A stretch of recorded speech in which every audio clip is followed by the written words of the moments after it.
안녕하십니까, 윤진필 교수입니다. 오늘은 지난번 남중국해 문제에 이어서 동남아시아의 아주 중요한 지역 문제로 부상되고 있는 메콩강 문제에 관해서 말씀을 좀 드리겠습니다. 이 메콩강이라고 하는 것은요, 현재 동남아시아 내에서도 초국가적인 이슈로서 부상을 했고요. 또한 이 메콩강을 둘러싼 여러 나라들의 관계는 결국 중요한 국제적인 안보 이슈로까지 부상을 했어요. 메콩강을 한번 소개를 해드리죠. 메콩강 굉장히 큰 강입니다. 메콩강은요, 중국의 그 티베트 땅이죠. 티베트 쪽에 청해고원이라고 있습니다. 그 청해고원에서 발원을 해가지고요, 중국의 서남부의 큰 성이 그게 윈난성이죠. 윈난성을 거치게 되고, 그 이후에 이제 동남아 쪽으로 방향을 틀어서 남쪽으로 내려오는데, 미얀마, 그 다음에 태국, 라오스, 그 다음에 하류 쪽으로 내려오면은 이제 캄보디아 맨 아래쪽에 바로 구룡강이라고 하는 메콩 삼각주로 흘러 들어가서 남중국해로 들어가게 됩니다. 여기 이제 베트남 땅이 되겠죠. 자, 이게 바로 메콩강인데요. 메콩강은 메콩이라는 말 자체는 메콩, 어머니의 물이라는 의미예요. 그래서 사실 메콩 그러면 그 속에 이미 강의 의미가 들어가 있습니다. 그래서 메콩강 그러면 사실은 뭐 한강강 하는 거나 마찬가지지만 그래도 우리가 강이라고 하는 의미를 알기 위해서 그냥 메콩강이라고 불러도 되고요. 그냥 쉽게 메콩 하셔도 충분히 통할 수 있는 그야말로 초국가적인 하천입니다. 동남아시아를 관통해서 내려오는 초국가적인 국제적 하천이다. 길이가 얼마가 되는지 아세요? 길이가 4,800km입니다. 굉장히 긴 강이고요. 세계에서 12번째로 긴 강이라고 합니다. 그리고 그 유역 면적이요. 79만 5천 평방킬로미터. 그러니까 강 유역이죠. 이게 이제 상류에서부터 하류까지 강 유역이 79만 5천 평방킬로니까 한반도 크기의 거의 8배 달하는 정말 엄청난 유역을 가지고 있는 거대한 강입니다. 이 메콩강에는요, 수자원, 그러니까 뭐 고기라든지, 그 다음에 벼류라든지, 이런 엄청난 수자원이 정말 다양한 종들이 살고 있고요. 또한 그래서 이 메콩을 둘러싼 또는 메콩을 포함을 하고 있는 이 강 안에서의 생물의 다양성은요, 세계적으로 아마존강 있지 않습니까? 그 아마존강 다음으로 생물 다양성이 풍부한 그러한 강이라고 합니다. 그 다음에 이 메콩 강변을 따라서 정말 수없이 많은 사람들이 살고 있는데요. 이러한 주변 사람들의 소위 식수라든지 생활용수라든지 당연히 이제 농업용수로도 제공이 되고요. 또한 이들이 서로 왕래하는 교통의 통로로서 그 다음에 중요한 영양의 공급원으로서 메콩강은 존재를 합니다. 즉 동남아 대륙부라고 하면은 이 메콩의 역사 또는 메콩을 둘러싼 환경 이것이 거의 지배적이다. 이렇게 보시면 좋을 것 같아요. 자, 그런데 이렇게 엄청나게 크고 긴 이 메콩강이요. 그 규모에 비해서는 소위 개발이라고 하는 수준에서 보게 되면은 매우 낙후된 측면이 있습니다.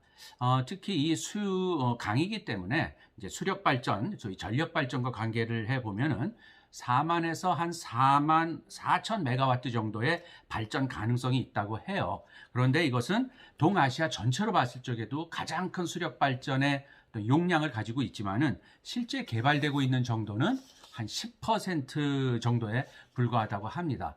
결국 이 문제는 뭘 얘기를 하냐면은 메콩 유역 또 메콩강과 메콩 유역의 환경에 관한 소위 개발이냐 또는 보존이냐 라고 하는 이 두 이슈가 부딪히게 된다고 하는 것이죠. 이것이 결국에는 메콩강의 초국가적 이슈이자 국제안보적 이슈로서의 첨예하게 대립하고 있는 두 개념, 즉 개발과 보존 간의 갈등의 문제고 이 어느 선에서까지 개발을 하고 또 어느 선까지 보존을 해야 되느냐라고 하는 것이 첨예한 지역의 문제로 등장을 하고 있습니다.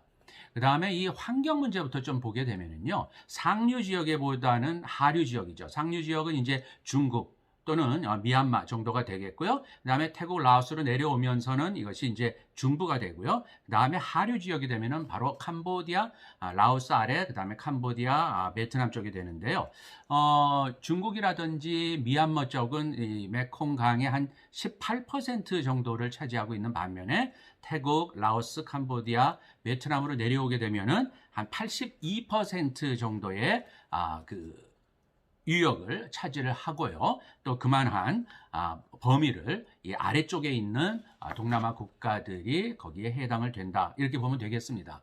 자, 여기에서 지금 메콩을 둘러싸고서 가장 크게 소위 발전이라고 하는 측면, 개발이라고 하는 측면에서 대두되고 있는 중요한 이슈가 바로 댐 건설의 문제예요. 수력 발전 댐이죠.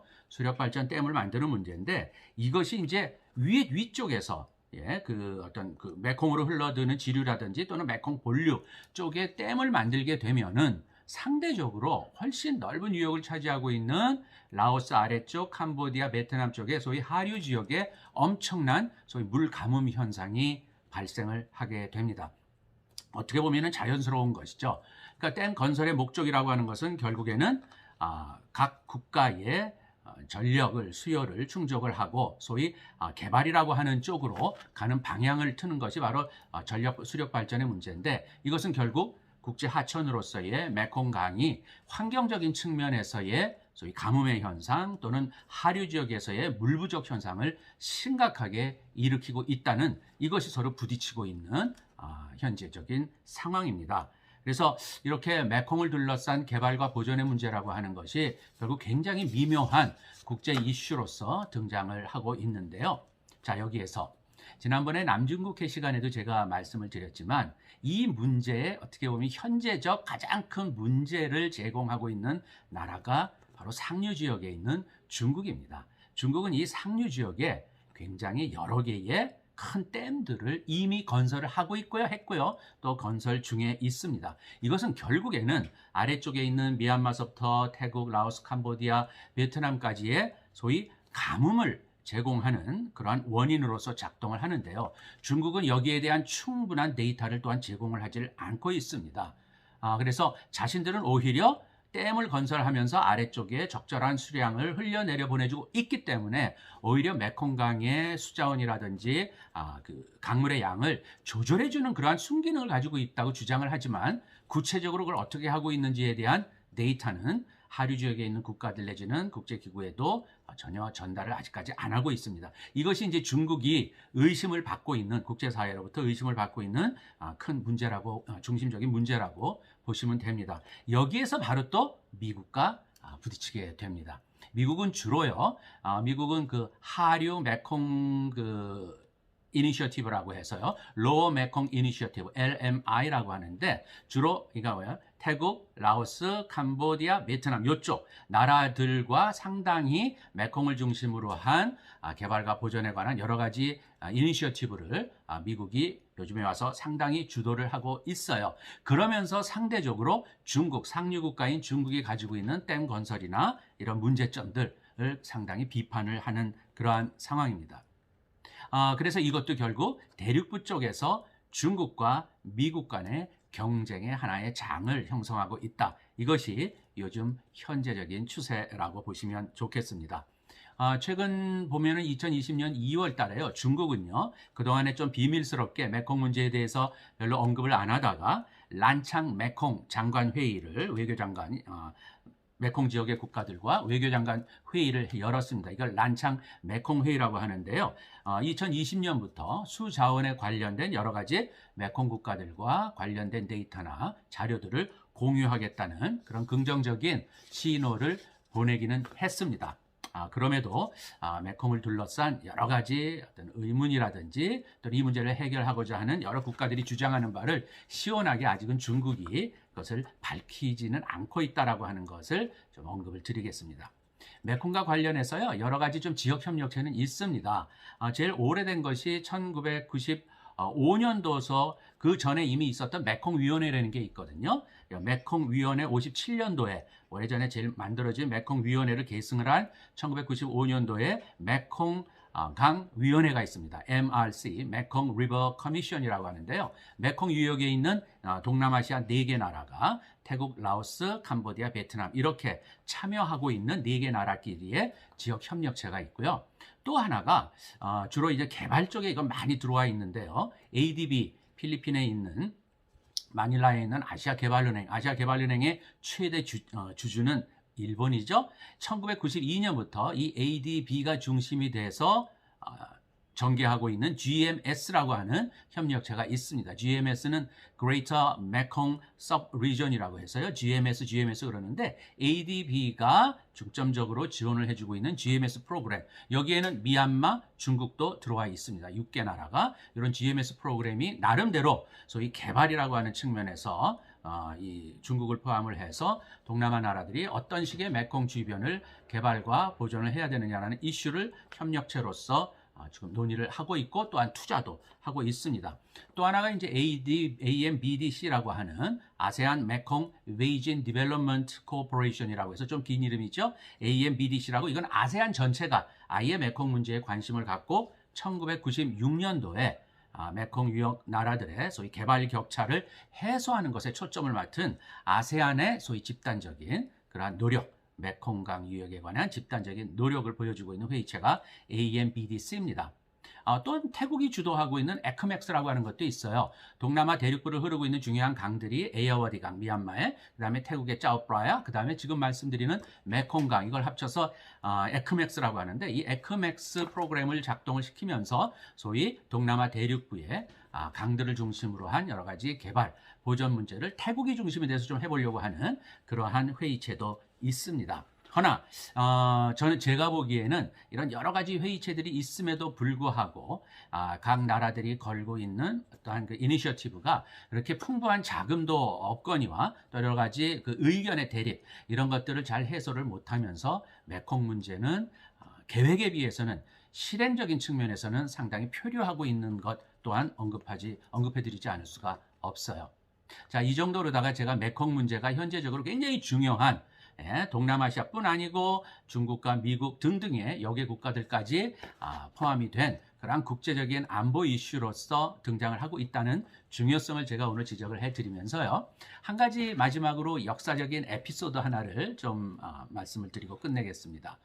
보시면은 제가 역사 시간에도 좀 몇 가지 말씀을 드렸는데 미얀마, 현재 버마죠. 거긴 에어워디 강을 따라서 쭉 늘어서 있는 한반도의 3배나 크기가 되는 미얀마인데요. 이 미얀마가 과거에 바로 영국의 식민지였죠. 19세기 때 영국은 이 과거 버마였던 이 미얀마를 식민화하기 위한 19세기 때 3차례의 전쟁을 걸쳐서 버마를 식민화하는데 그 목적 중에 하나가 미얀마를 차지하는 것도 있지만 미얀마 땅을 통해서 중국의 내륙부로 바로 진출하는 육로로요. 바로 그거를 계획을 했었어요.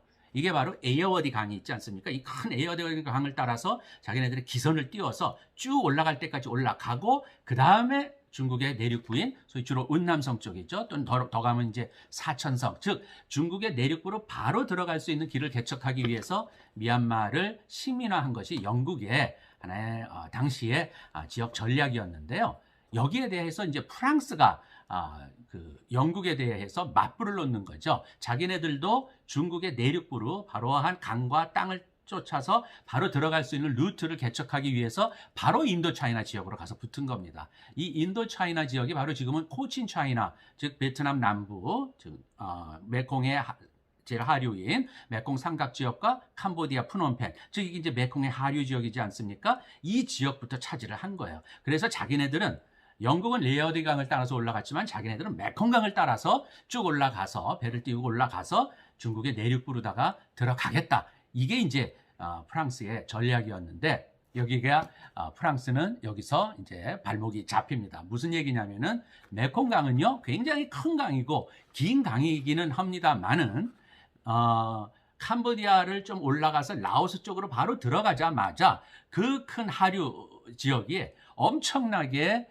그 큰 폭포가 몇 개가 있습니다. 즉 여기는요 이 폭포는 기선이 올라갈 수가 없죠. 더 이상은. 즉 자연스러운 하나의 장벽이 되고 말았어요. 폭포가 있다는 것은 프랑스 사람들도 몰랐던 겁니다.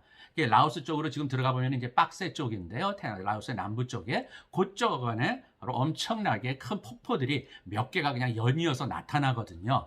그래서 폭은 넓지만 폭포를 지나서 올라갈 수 있는 기선은 없지 않습니까? 여기에서 프랑스는 발목이 잡히면서 영국처럼 버마 하이웨이를 따라서 중국 안쪽으로 직접 진출할 수는 없었기 때문에 포기하고 바로 인도차이나 지역, 라오스, 또 베트남까지 모조리 다 빨리 식민화해서 지배하려고 하는 쪽으로 방향을 전환을 했습니다. 즉 메콩강이 갖고 있는 자연적인 지형 때문에 프랑스의 중국 내륙 진출에 대한 꿈은 포기를 할 수밖에 없었다라고 하는 것을 영국과의 경쟁 속에서 제가 역사적인 하나의 에피소드로서 말씀을 드리고 싶습니다. 오늘은 동남아를 둘러싸고 있는 중요한 소위 지역적인 안보 문제로 등장하고 있는 메콩강 문제에 관해서 여러분들께 말씀드렸습니다. 감사합니다.